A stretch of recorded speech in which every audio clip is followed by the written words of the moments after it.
अब अगला क्वेश्चन आता है हमारे इसी अभ्यास में, वायवीय या अवायवीय श्वसन में क्या अंतर है। ठीक है, कुछ जीवों के नाम लिखिए जिनमें अवायवीय श्वसन होता है। तो हम इस तरह से कर लेंगे, एक तरफ वायवीय श्वसन लिख लेंगे, एक तरफ अवायवीय श्वसन लिख लेंगे। ठीक है, अब देखेंगे पहला पॉइंट, तो जो वायवीय श्वसन होगा वो हमेशा ऑक्सीजन की उपस्थिति में होता है और अवायवीय ऑक्सीजन की अनुपस्थिति में होता है। ठीक है, सेकंड पॉइंट, ग्लूकोज के पूर्ण ऑक्सीकरण के फलस्वरूप CO2 व जल बनता है। तो ग्लूकोज जब पूर्ण ऑक्सीकरण हो जाएगा तो हमको उत्पाद क्या मिलेंगे, जल और कार्बन डाइऑक्साइड मिलेंगे। इसमें ग्लूकोज का पूर्ण ऑक्सीकरण नहीं होता है, इसलिए क्या मिलते हैं, अल्कोहल या लैक्टिक एसिड या CO2 और CO2 गैस बनती है। ठीक, ऑक्सी या अनाक्सी श्वसन भी कह सकते हैं इसको हम, वायवीय अवायवीय को। ठीक है, तीसरा पॉइंट, सभी जीवों में सामान्य रूप से पाया जाता है। इसमें केवल कुछ पौधों, कुछ जंतुओं में या उनके विशेष ऊतकों में जो है अवायवीय श्वसन होता है। फोर्थ पॉइंट, ग्लाइकोलाइसिस को छोड़कर सभी क्रियाएं माइटोकॉन्ड्रिया में होती हैं। तो ग्लाइकोलाइसिस की प्रक्रिया छोड़कर सभी जितनी भी क्रियाएं होंगी ऑक्सीजन श्वसन में, यानी कि वायवीय श्वसन में, माइटोकॉन्ड्रिया में होंगी। और इसमें सभी प्रकार की क्रियाएं कोशिका द्रव्य में होती हैं।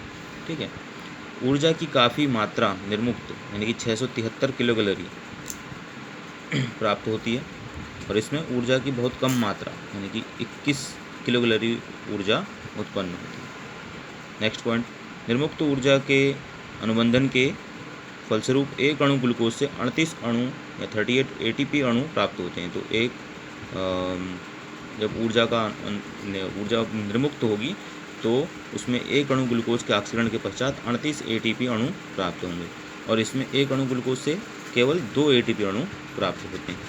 ठीक, इसमें क्वेश्चन था कि कुछ जीवों में नाम लिखिए जिनमें अवायवीय श्वसन होता है। ठीक है, तो अवायवीय श्वसन क्रिया ईस्ट जैसे कवक तथा कुछ जीवाणुओं में होती है।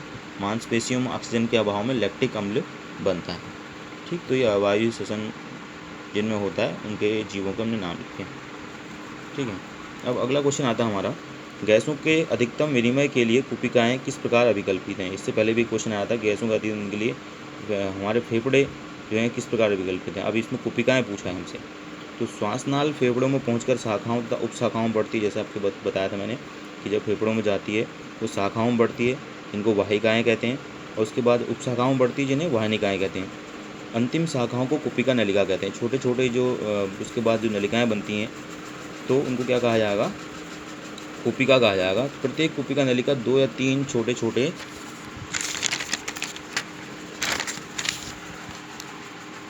आशय या वेश सदृश रचना बनाती है, इन्हें कुपिकाएँ कहते हैं। तो प्रत्येक नलिका जो है उसमें 2 या 3 जो हैं कुपिकाएँ गोल आकार की लगी रहती हैं। कुपिकाएँ पतली भित्ति वाली सल की केशिकाओं की बनी होती हैं। तो कुपिकाएँ जो बनी होती हैं बहुत पतली भित्ति वाली सल की केशिकाओं की बनी होती हैं। इनके बाहर संयोजी ऊतक का पतला स्तर होता है। तो संयोजी ऊतक का इनके बाहर जो है एक बहुत हल्की सी लेयर होगी संयोजी ऊतक में। अब संयोजी ऊतक में क्या होगा, संयोजी ऊतक में रक्त केशिकाओं का घना जाल बिछा रहता है। ठीक है, श्वसन सतह पर, यहाँ पर ऊतक आएगा, मैंने यहाँ पे ये काटा हुआ है, गलत है। श्वसन सतह पर ऊतक तरल का पतला स्तर होता है।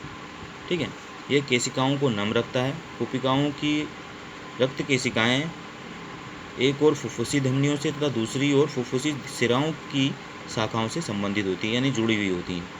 ठीक है, कुपिकाओं तक वायु लाने ले जाने के लिए यह उपयुक्त व्यवस्था होती है। इसमें एक पॉइंट छूटा है, मैं आपको यहीं बता देता हूँ, अब वैसे नोट कर लीजिए इसमें कि कुपिकाओं की पतली सतह के कारण रक्त केशिकाओं तथा कुपिकाओं की वायु के मध्य ऑक्सीजन तथा कार्बन डाइऑक्साइड का आदान प्रदान सामान्य विसरण द्वारा आसानी से हो जाता है।